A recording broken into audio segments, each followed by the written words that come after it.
Welcome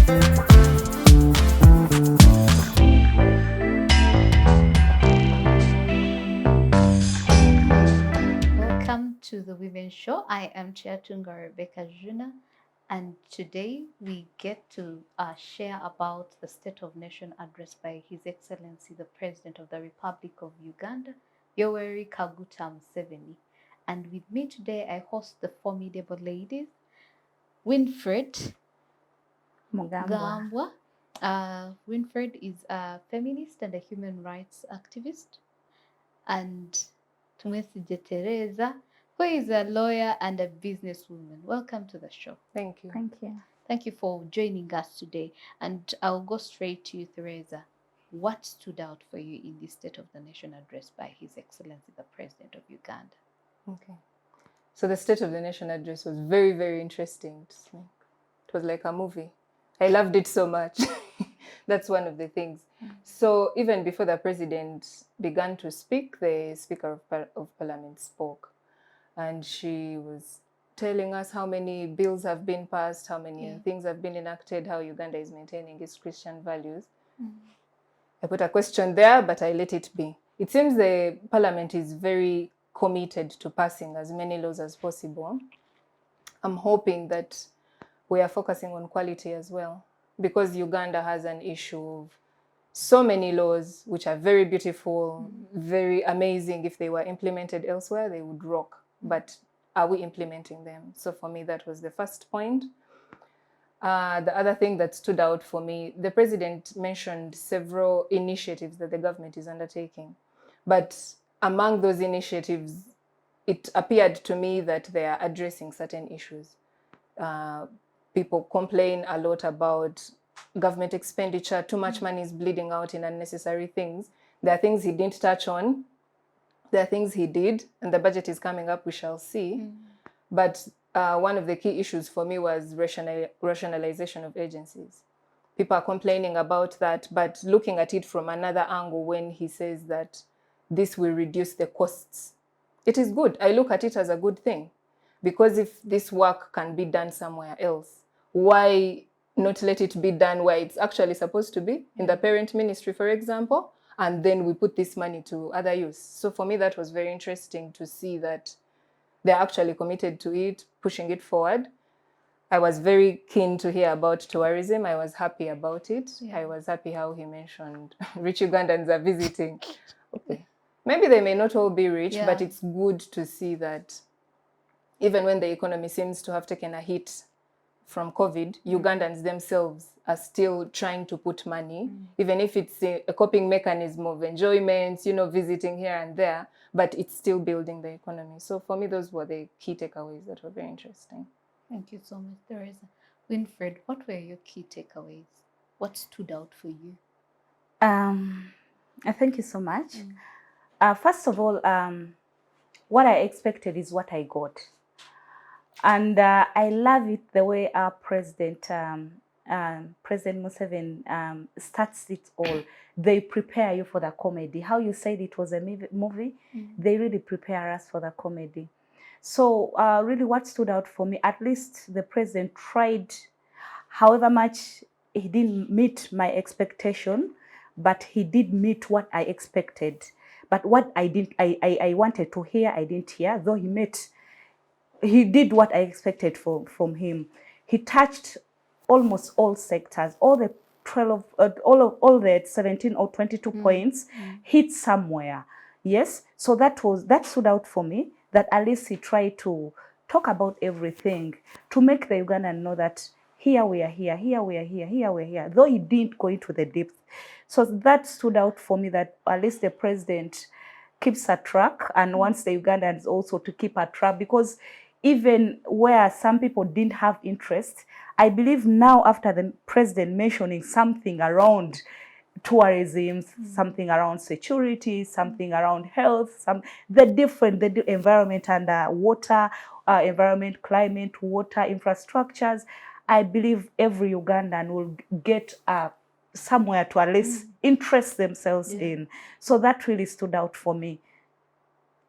Okay. Thank you so much. I'll come back to you, Teresa. As a businesswoman, the president, is focusing on economic empowerment, the parish development model.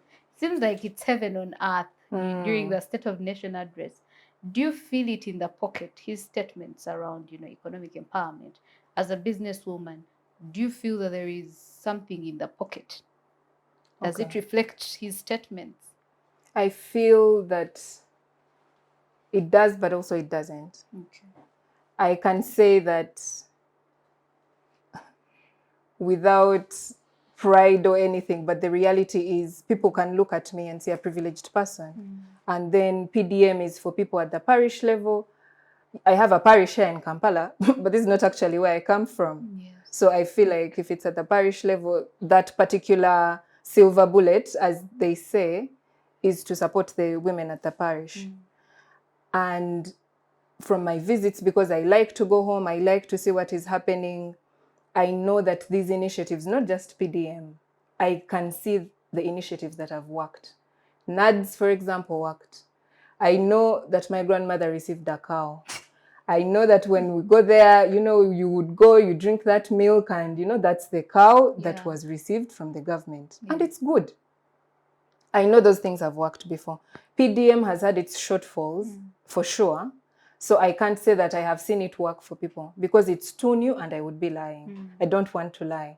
But what I can say for sure is from the track record, seeing with my own eyes, not just numbers, statistics that the president gives us during the State of the Nation address, seeing people who have actually received goats, for example, who have received seeds, who have received cows, who have received interesting things, equipment, farm equipment, women themselves anyway, I can see that things have worked in the past.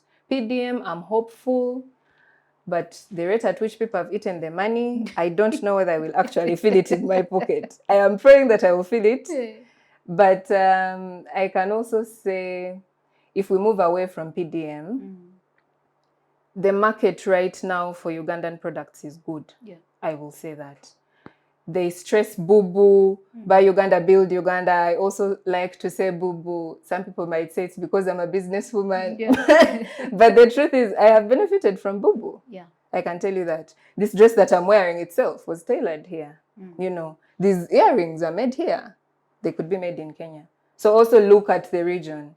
So I see there's a lot of market for Ugandan products within Uganda itself. Skincare products that I sell, there is a market because these things work. And they're safe. And the beauty about now the market where Ugandans can produce things and sell them, people are becoming more enterprising.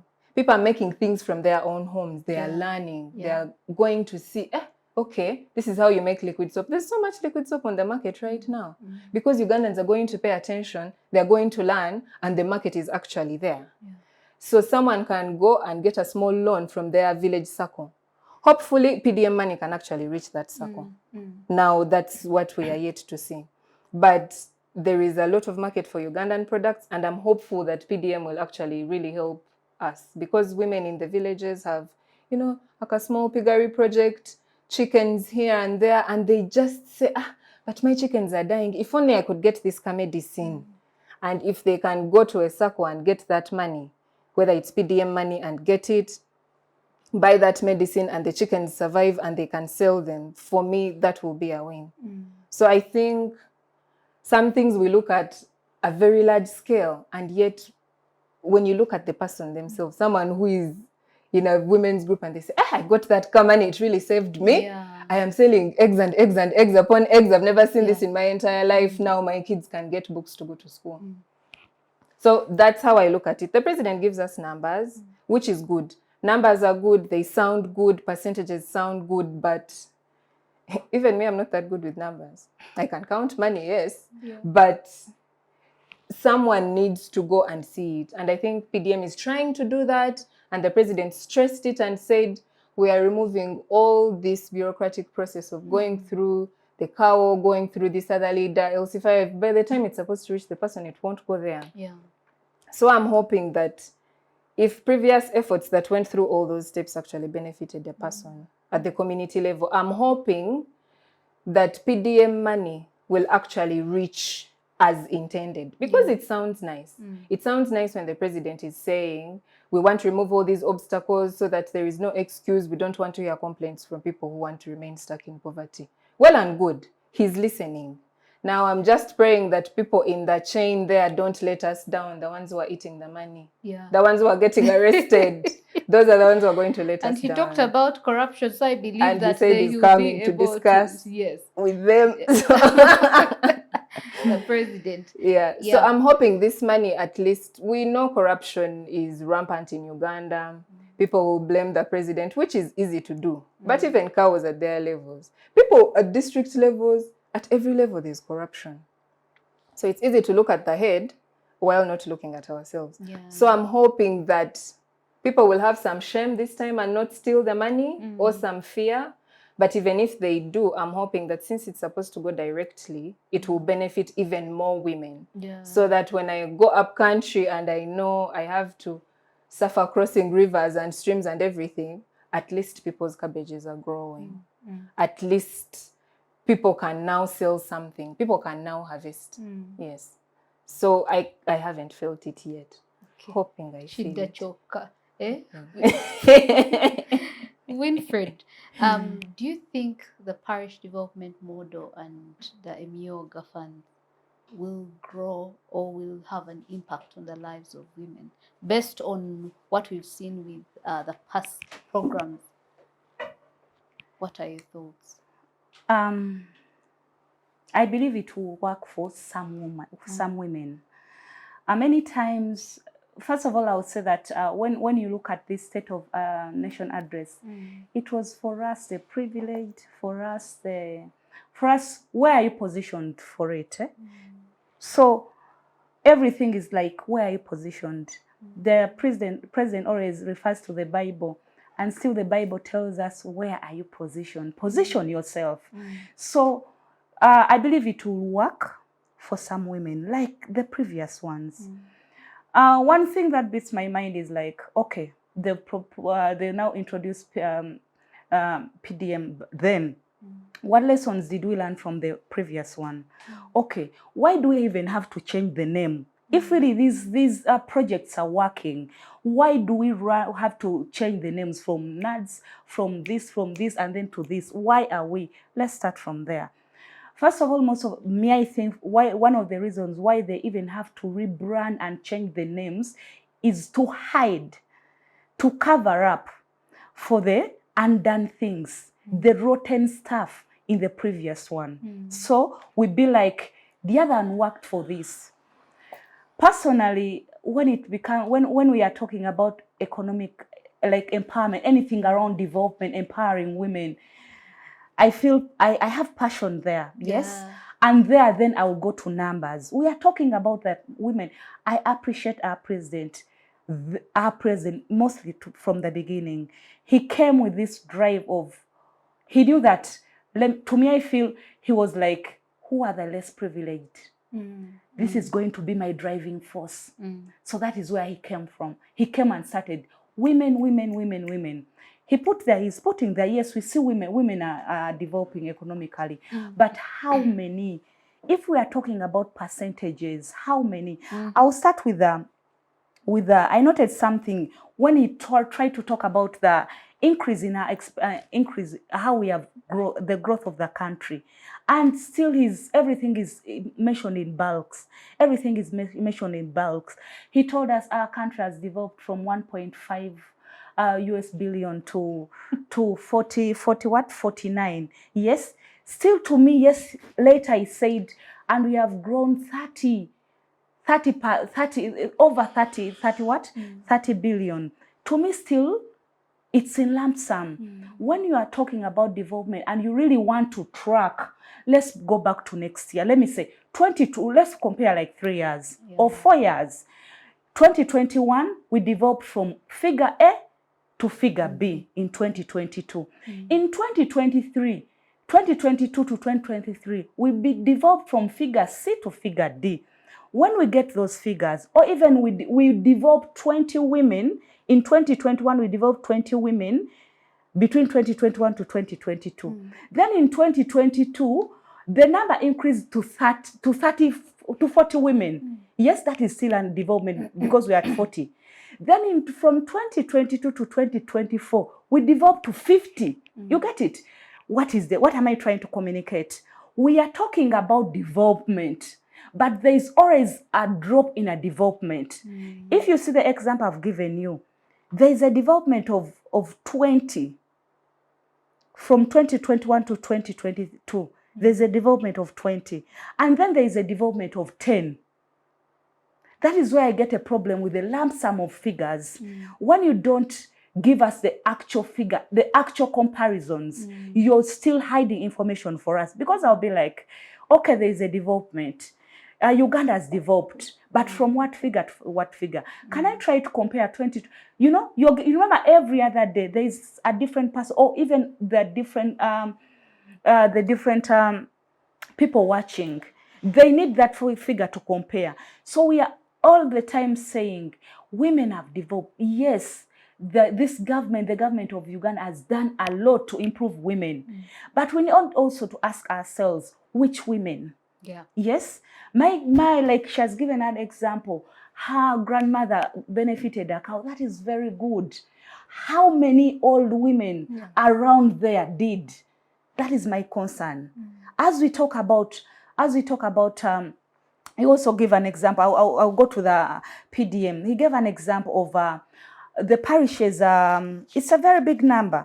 10,000, 1,594 parishes that have registered circles. Then of those, and they expect each one, no, the parishes are more, but those ones who have formalized are around 10,594, and each has gotten 50 million. No, he doesn't give the number of those ones that have gotten the 50 million. He gives the number of the parishes that have the parishes at 10,954. Yes. Then he doesn't give us the number of parishes that have circles. Yes, you see the confusion there. Yes. Then he tells us the 50 each, those ones of the 10,000 who have circles will get 50 million each this year. Then he doesn't give us the number of the parishes that have benefited. Then it gives us the number of the beneficiaries, which is 21,000. You get it?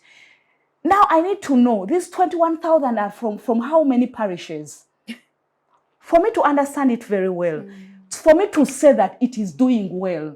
Because this number can be coming from only 10 parishes. I'm just imagining because I didn't get in that information. Yes? So it means I'll just now sit and figure out myself. That is why I say that which woman, which area, which place. So as we talk about the development of women, I have the passion of understanding how many districts, each district, how many parishes benefited. Of these 10,000 parishes, how many parishes have registered the circles? Because we all know the struggles of registering a circle. And the president is saying, okay, we are changing from the money passing through the cows and the what. But remember, we have to register circles for the PDM. Yeah. What is the process of registering a circle?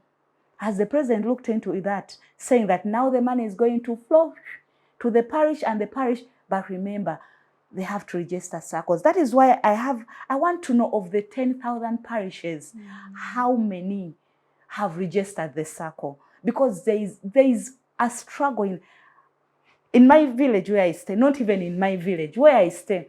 One of my sisters told me, because for her she's more on ground than me. So she told me she was called to join the circle. But the circle wasn't even registered yet. Yeah? They were even asking for money to register the circle. You know? So even the process of registering these circles. Tedious. Yes, we might be running away from. That is why I asked, okay, why are we changing the names of the different projects? Which is okay. I have no problem of the different NADs, OWP, those Actually, I have a view of that. It's very interesting. You have a view. Yeah, that is what we are here to learn. Yes. Yes, as the names are changing, What lessons are we picking? Are we even getting enough time to reflect on the past mistakes in the other ones? Yeah. Okay, we are changing. The president is changing. For you saying now the money is going to go straight to the parish. Are we looking even to the obstacles at the parishes? Yes. Are we going deeper into it? So me, I really need these numbers help. I really need the numbers. But even when we are giving us the numbers, the statistics, can we have the actual, not in bulks, not in lump sum, just throwing us the figures and we don't have anything? Break it down. Yes, if you're choosing to be transparent as one of his key things he's following, accountability, transparency, and corruption. If you're really saying that I want choosing to be transparent, can the president really be transparent? So I believe PDM is going to really help, but with some buts. Yeah. The position, people, how are you positioned? Even in the, we might look at urban, semi-urban, very many poor people are in urban areas. And many times we focus on the rural areas. Many people have migrated to the urban settings. How many people are benefiting in the urban settings? Can we look at the different, can the president at least, even if it doesn't go that district per district, but can they give us figures around regions? Because different regions have different challenges and people have migrated from different places we are calling rurals to urban or semi-urban areas. So I believe it is going to work, like you asked, it is going to work if only implemented well, because in Uganda, everything in Uganda, even those ones which failed, came with a very nice, on books, package. The package is really good. Even when you read the national, the state of art, it is really good. But now the problem, we always get implementation. So it will work only if we check the implementation. We learn from the past. And also consider, when we are talking about women, which everyone, when I'm standing here, Winfred, a Muganda woman, is staying in semi-urban area, when they're asking me about a woman, which woman am I talking about? So we need to always look at, we are talking about women. Which woman are we targeting? We are talking about business. We are talking about online marketing, digitalizing market, everything. Which woman are we talking about? Thank you so much, Winnie. And as we still unpack the State of Nation address, I would like to also remind the president of this country, as he's still, having his COVID treatment and under isolation, that women are not a homogeneous group. We have to divide and cater for the different groupings of women. And at least I know that the disability inclusion programs have been, brought on board. And that's something that we can appreciate the president for doing for the women. But there are still different groupings of women that need to be addressed. The industrial skilling hubs, maybe can try to help with the women that are semi-skilled. But nonetheless, the men have accused women of being the ones that have kept this president in power. Therefore, it is our mandate to question our president and, hold him accountable in regards to what he's giving to us and seeing if it is speaking to our needs, because we've been blamed for, keeping him in power. I'll come to you, Therese. So you're coming to me after that point. Hey, eh? You land your heavy point and then you, okay. The president talked about land and land fragmentation. Yes. We know how it is hard for women to own land in this country. Yes.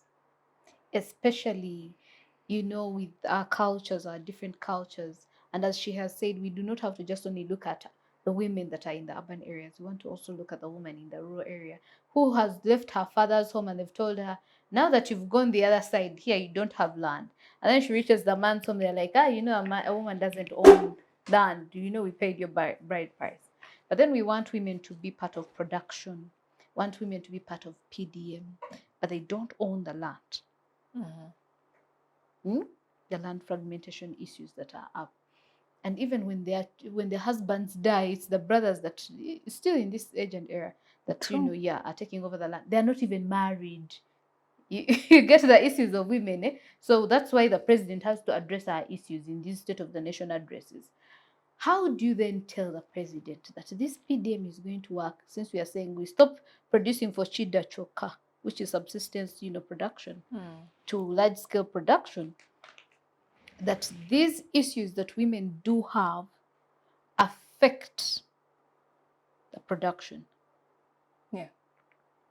You get it? Yes. Because if we are having these issues that are systematic, embedded in our cultures, in our religions, in the politics of who we are, of identity, Yeah. how then are we going to foster? Because imagine that woman who is at home right now on her husband's land, has planted and said, today it's not Chida Choka. We are going to, put a lot of coffee. And when she harvests, the guy says, first give me that. I'm the one going to sell. Okay. You get those issues of yeah, women, yeah. and or else tomorrow she has just planted her beans and she's going to sell, I don't know how many bags after harvest, and the man says, pack your things and go out of my house. She has left the produce in the garden. What would we tell the president that these are some of the challenges to production, to the attainment of sustainability of the parish development model?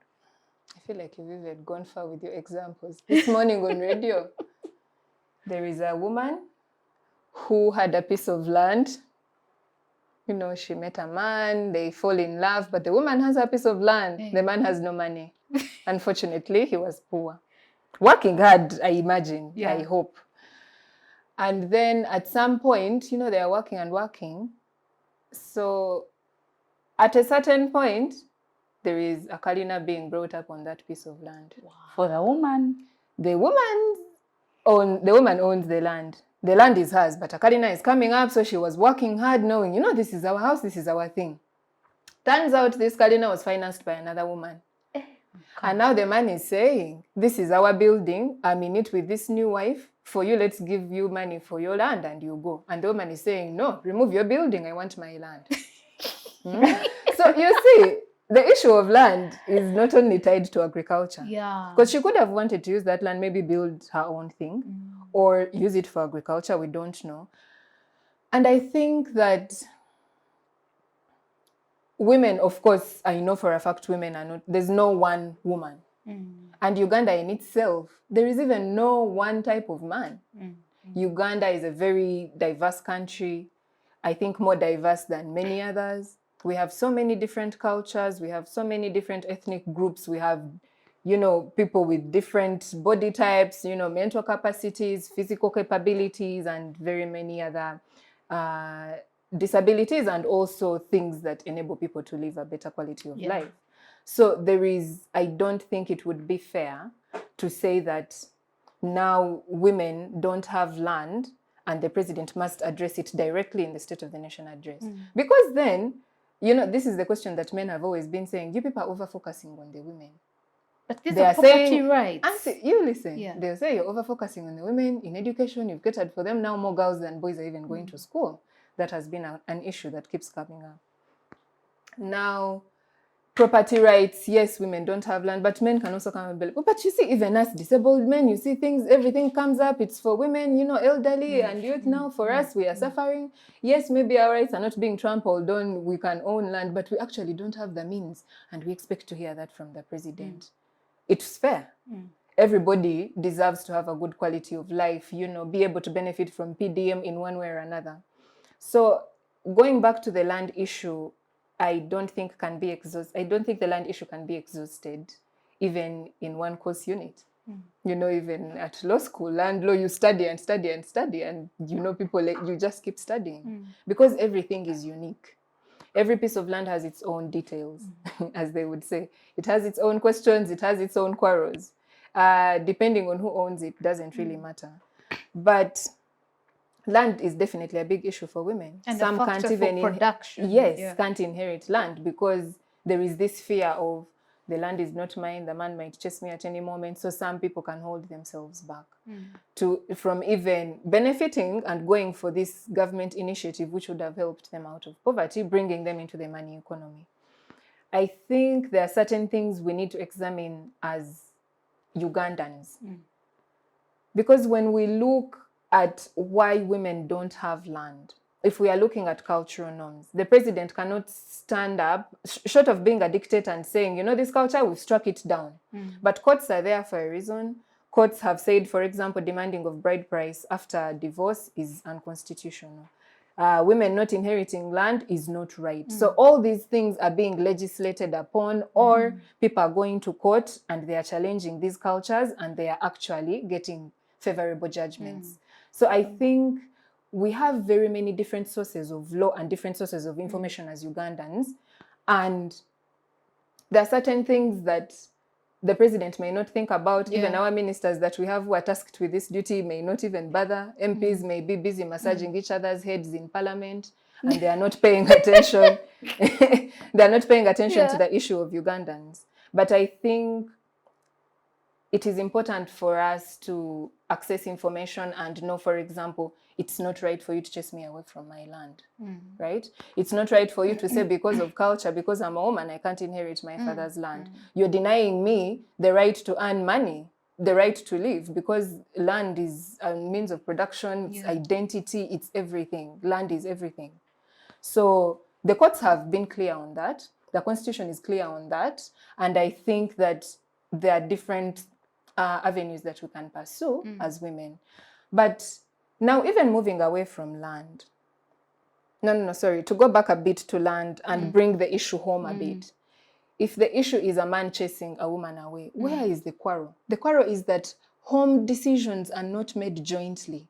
So we look at the problem. I think society, we also need to look at ourselves. There is a lot that we need to look at.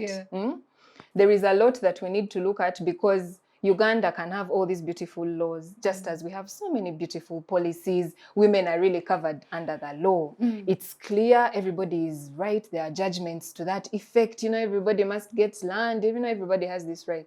But the reality is different. And who makes the reality different? It's us. When we talk about implementation of laws and everything, it's us. There is someone tasked with, for example, stamping a particular document that is in a chain of, for example, approving something.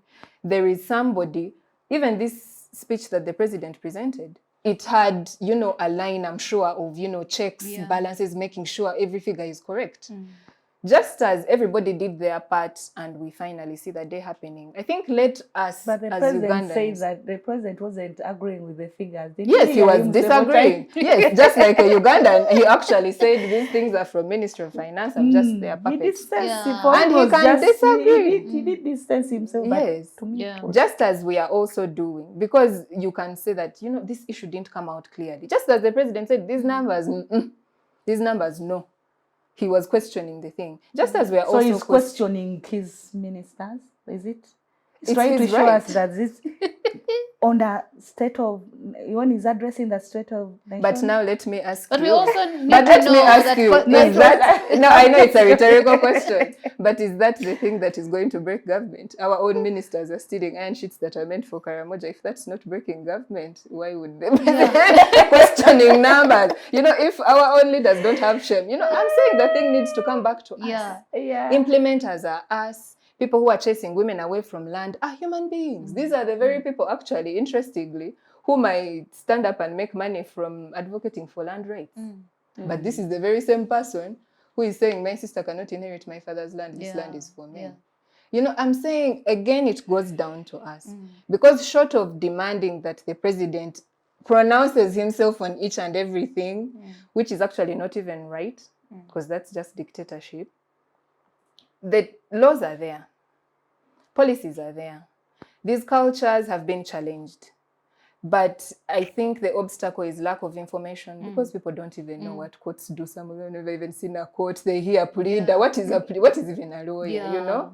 So these things have happened, just that Ugandans don't know. And these questions that we keep raising, you know, this process is frustrating. Answers are actually there. And even if it is indeed frustrating, who is frustrating you? The president is not sitting in that office. He's not the one signing your document. He's not the one asking you for a bribe. It's somebody else. It's somebody's father, somebody's mother, who will go home and say, children have come back home from working hard. building the nation, but you're frustrating some other person. You know that poem, Building the Nation? We are talking more on a technical term. Yes. But the president, as I've said, we women have been blamed for keeping him in power. He's a political figure. And I'm speaking to him in a political angle of you are giving us a technocrat way of working, but let's talk about corruption that he talked about and link it to the production that he was saying we should increase. While he's telling us the 4-acre model of under the NRM manifesto. These issues that we are having are systematic issues. Yes. Systematic issues of you've gotten married, you even have the land and it might even be working and you might even be happy with your husband. And it might even be in your name. And some guy out of the blue comes and starts, get out of this village. While the president here is telling us increase coffee, increase maize production, Echida, don't produce for Echida Choka. So you have decided, me and my husband are working together, we are good people. Out of the blue, some big RDC comes and says this land belongs to some Indian. That is hindering, production. And that is corruption, I do believe. And the president is saying transparency. And we as women that have been blamed for keeping him in power, we are saying, but guy, aren't you lying to us? Because realistically, politically, you are saying what we need to hear, but realistically, it doesn't reflect on it doesn't reflect. Yeah. It doesn't reflect because we would want to see different things. If you're saying 4 acres and we are having land grabbing, but you cannot even go to that court and report because of corruption. But the person is even higher than you or has more. You can't even afford a lawyer. You don't even know what a lawyer looks like. Yeah. You get it. Those are some of the things that affect production. And I'm going to come back to you, Winfred, as a woman human rights defender. What would you tell the president or your reaction to his address around corruption in regards to, and I want to link it to property rights, especially land being a factor of production, especially for women. It's very important. And us keeping him in power as we have been alleged to have done as women. But why are you keeping him in power, you people? The men always say that we are the ones that have kept him in power. Your men say we have kept you in power, Mr. President. I also, on that, I think I'll also add on the industry part of it. Like how my colleague has said, it's all about information. Yeah. She gave an example. That man is just a thief. We need to just tell people you're a thief. Even that already you're a thief. You're a thief and you need to go to prison. Or you need to accept that you're a thief. The president, this I need to appreciate. After knowing and benefiting from something, that is why I said, where are you positioned? You appreciate some of the things. Around the lands, I think the president has done some good work. Of recent, such a scenario around land grabbing because of the construct norms and what, we've had such an issue in our family. You get it? But not until someone after 3 years, even after when we had gotten to a worse state, that someone got to know about our story and took us. There's also a department, because the president knows that the judges, the lawyers at our level, most of the time are corrupt. No, I'm the lawyers now. I'm in the room. You're not one of them. Those ones, we are talking about those ones. The bad apples. The bad apples. So because the president got to know that there are some bad apples, he has set up different small units in the State House. Yes? And there's a unit handling land. And it handles it well. That is why I say that, to add on what my colleague has said, that people lack this information. Yes? For us, we struggled for 3 years that even started losing people until now that we got to know about that unit. Yes? So if this information is availed down to everyone, I think some things will be sorted. But people can own land. Women can own land. Very many women right now are owning land. Only that, when I hear that statement, men saying that are choosing women that mutu sibyeko judge igun president muita judge apira men saying that it's you people who are letting this man stay here. I think they're just being childish. Thank you. They're just being the other word I would use. I wouldn't want to use it on a show because you whisper to us. I'll whisper after the show during the break. What is the percentage of women to men? Yes, it is. Women are higher, but you can't tell me in the contest when the person I voted the woman. You know, some numbers will not vote Museveni. I was about to say, we had a woman candidate. The woman candidate. Yes, I did, and I don't deny saying it. That's good. But again, you can't say if I'm off, how many other women are off? Yeah. So, me, if I'm off and another woman is off, and another woman is off, there are very many women who voted also for BSG. So, which number of men added on to the number of women? So these men are supposed to blame their fellow men, not women. They're just gaslighting us. Thank you. Men are very manipulative. I think they feel they are losing out on this game. Women are being empowered. Women are now owning the land we are also owning. Men love power. Yes, so that is why I say they love control. When I said I expected, to me I feel when the president is starting this day, when they are starting their presentation, they will say, "My Bazukulu," the whole nation we are his Bazukulu. And to me, do you know how I take it? He's trying to bring us get happiness within him, feel the power within him, then boom, give you nice points. He gives you nice points. So when you look at corruption, the president already, we've been talking about PDM, and the president told us already in Acholi, when he went to Acholi, they already told him that, and Masakan, where there were 3 places he mentioned, and they told him that the people in power that have already started stealing this money. The district officials even told us they already, anti-corruption unit has already got those people. Yes, he's telling us the people of parish development model in only those places. But remember, we have obvious scandals like the Kalamajong scandal, the Mabati scandal. We've had scandals around goat steal. We've had scandals around, even within the government, corruption scandals. But how have they treated these people? Yes, very many people in government, ministers who have been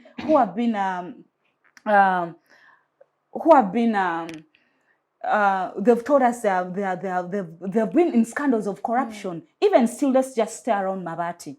The different people who were taken to prison. Yes.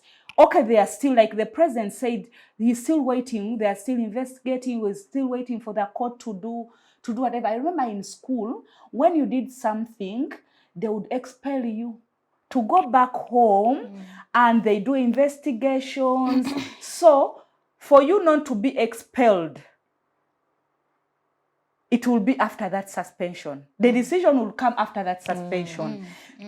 Why I think they would suspend you? It's for them to do an investigation without interference. That is now in school. But now in our government, people were put in prison. Right now they are back in office work. I remember the other time smiling at the State of the Nation address at Kololo.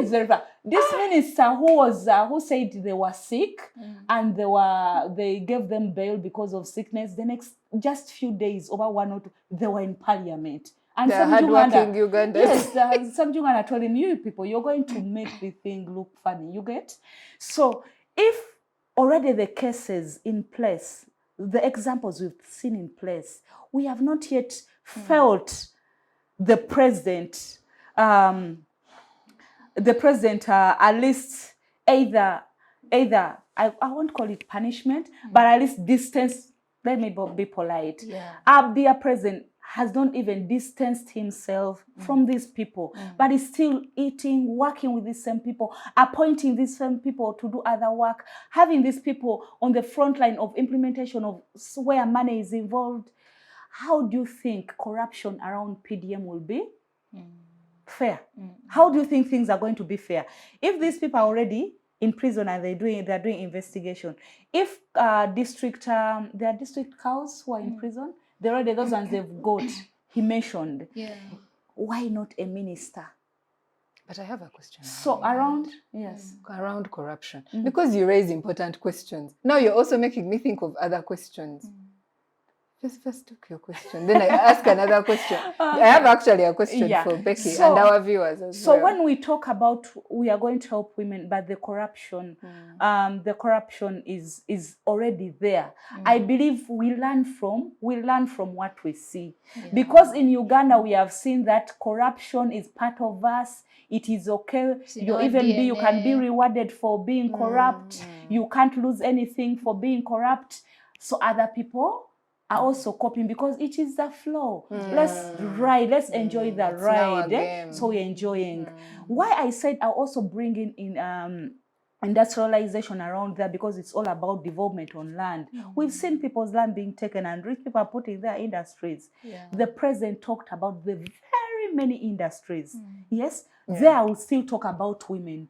As we talk about the very many industries and the different acres of land in the district, he mentioned Boyogerere, Namave, industrial parks. Very many, there were very many.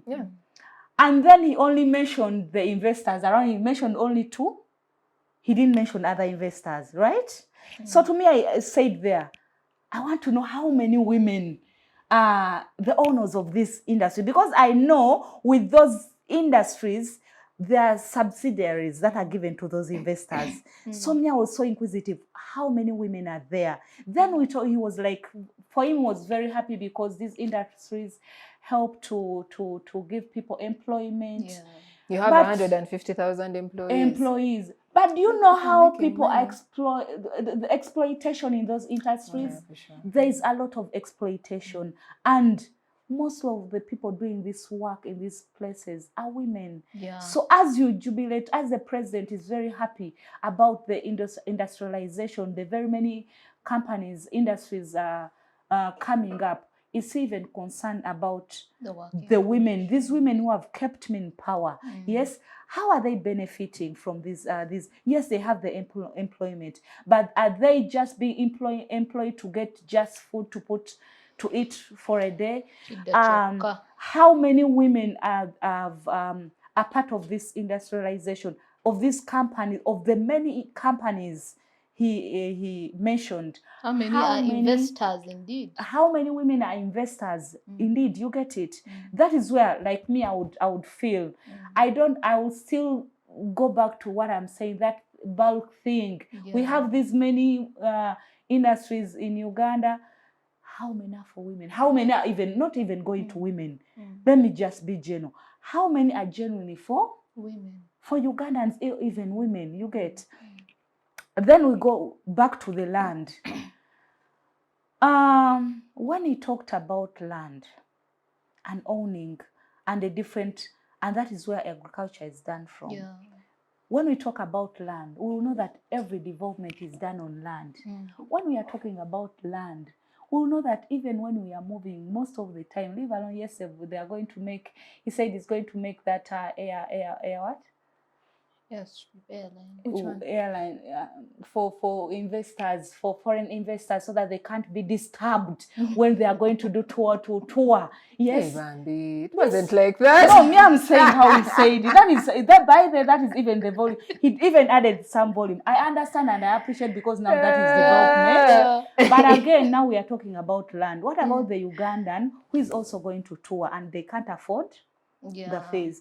So what on issues of the land, when we are talking about the land issues, we need to bring this information down to the women. Yes.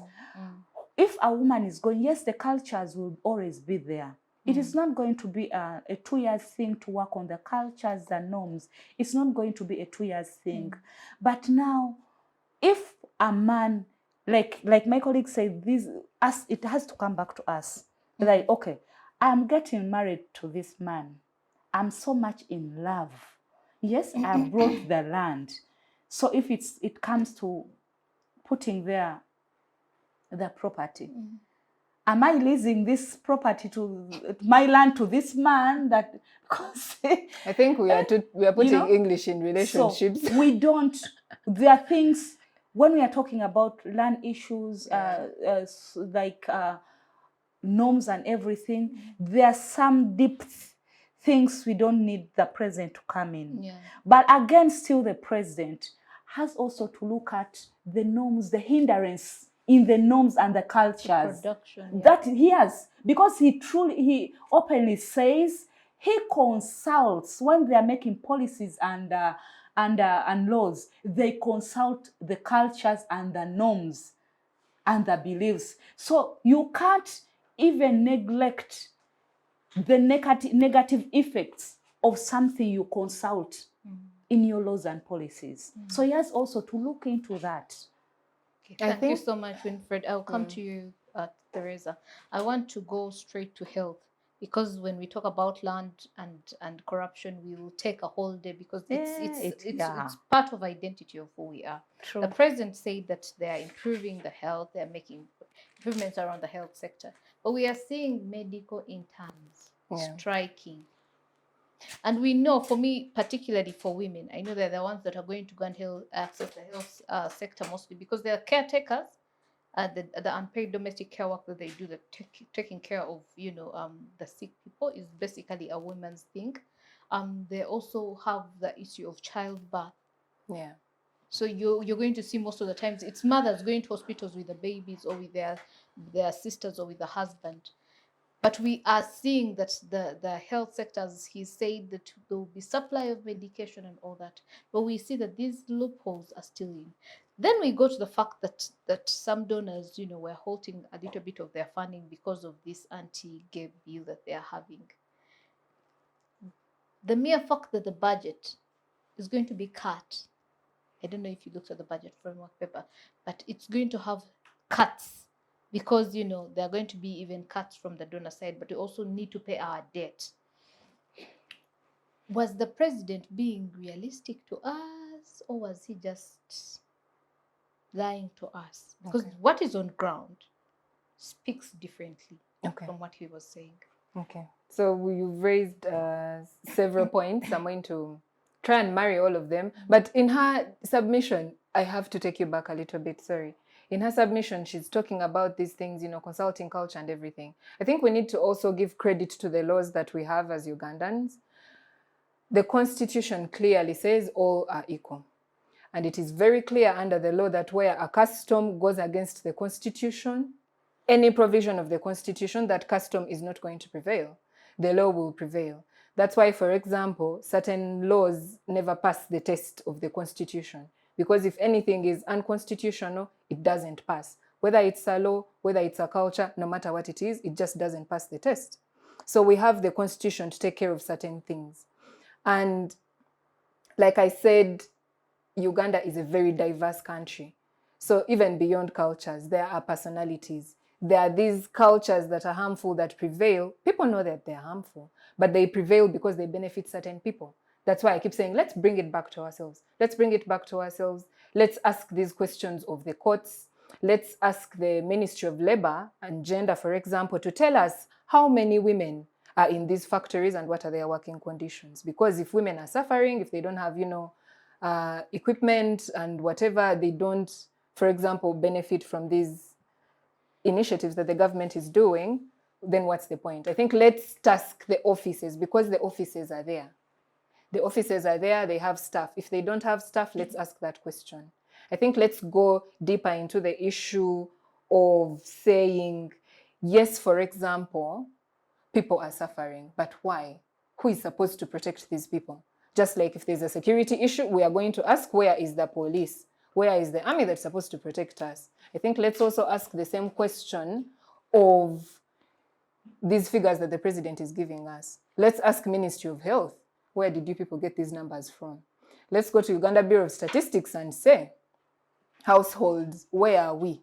How many women? Let's disaggregate and break down these numbers. Let's go, for example, to Ministry of Education and tell them, vocational schools, where are women? How many women? You're talking about the DIT, the industrial training, Directorate of Industrial Training. We ask them, how are you focusing on women? How are you bringing them on board? How are you bringing girls on board? So I think that we need to put those offices to task. We need to put those people to task. We need them to tell us. Those officers are informing. These are informing the paper, yes. They are informing the state of them, yes. And if he's not addressing it, it means that we talk and say, Mr. President, this is what lacked. Yes, and, so what I really I'm looking at it in a different perspective, actually. I'm looking at it in a way of, I'm not saying he didn't give us bulk numbers, but I'm saying these numbers should trigger us to ask questions. Because now the questions she's raising are good questions. If we want to know what are the conditions of women, let's ask, because there is a certain office tasked with protecting women. Who is in that office? You know, for example, that's what I'm saying, right? I would like you to hit on health, because it's paramount to the women, and we are about to run out of time. So kindly hit on health, and we end with security and good governance. So health is obviously more important for women. Women are the ones who are always interfacing with hospitals, whether they are doing business there, whether they are the ones taking care of patients or working there as cleaners or as whatever they are working on. It would be good for the Ministry of Health to have some empathy. On this issue of medical interns, I'm going to look at it as empathy. I think, again, let us as Ugandans have a heart. Because these medical interns are also people. And they are being frustrated by people themselves. They are being frustrated by, looking at it from the angle of how it's going to even affect women. Yes. That medical interns are not in hospitals. Yes, so what I'm saying is the issue of medical interns, because when they are not there, it doesn't move. You know, the health system doesn't move. For example, we know even National Water had disconnected some hospitals. So there are very many people that must work in the health system for it to work for women. These medical interns are not just interns. These are saving people's lives. And if a medical intern is not there in this hospital, and for example, this hospital doesn't even have a doctor, or it's supposed to have a doctor, they've never seen them, but the intern doesn't have anything to live on, they will also go and try to make money. And who is going to suffer? It's going to be the woman in the hospital. It's going to be the child in the hospital. It's going to be us regular people who need to go to Mulago, who need to go to health centers, who need to go to public hospitals. Voters. It is us, the voters. So I think I'm actually calling upon Ugandans to support these medical interns. Because the same way you want to go to hospital and receive this service, they also want to go to work to make money. So I think everything here affects women more than careers. Exactly. It affects women even more than it affects men. So we need actually women to stand up and talk about this issue, because if you need an emergency C-section and nobody's there, an intern is not even there to help you and maybe save the situation very, very quickly, we are the ones who are dying. Okay. Thank you so much, Teresa. I'll come to you back to strengthening. The president talked about strengthening security and good governance. And I want you to hit about good governance, and Teresa will hit on security. The good governance aspect in this country. Are we still looking at democracy? Do we still have great leaders, transformative leaders that feel for their people? Or have the members of parliament also been, and the councillors and the LC councillors, local councillors, been frustrated that every problem is brought to them? They will tell you that even our little money that we earn, it doesn't sustain us, and we are ever in loans. Do we still have good governance when we made the politics about the money? I'll just go back slightly on the health. I can't leave that point. Before I go to governance, when the president was talking around health, personally, I felt he was talking from an informed mind. We dwell so much only on the interns when we are talking about health. But we need to know that when we have the different things around, we've talked about health. we've had different equipments. Different hospitals don't have equipments. Yet the president told us they strengthened, they renovated, they strengthened, but we can go back and see the pictures, the different things they've told us about different hospitals. So to me, it's not around only health. I felt the president was misinformed or uninformed about really the health sector. Okay. Then when we go to governance, I feel personally we have the people, but only that people are already compromised. First of all, I feel people are compromised because of just from the top, how things are moving. So most of the people in the different places, they have the qualities of either they have the books and everything, but maybe they lack the skills. You get it? They have. I feel we have the governance is there, we have good people there, but maybe we don't have the right people there. We have good people in positions because of maybe their qualifications, but we don't have the right people there. Most of the people we have in the governance, in the different positions, are already compromised. Thank you so much, Winfred. I'll end with you, Teresa. Do you believe the president addressed the security issue in this country and also in the region?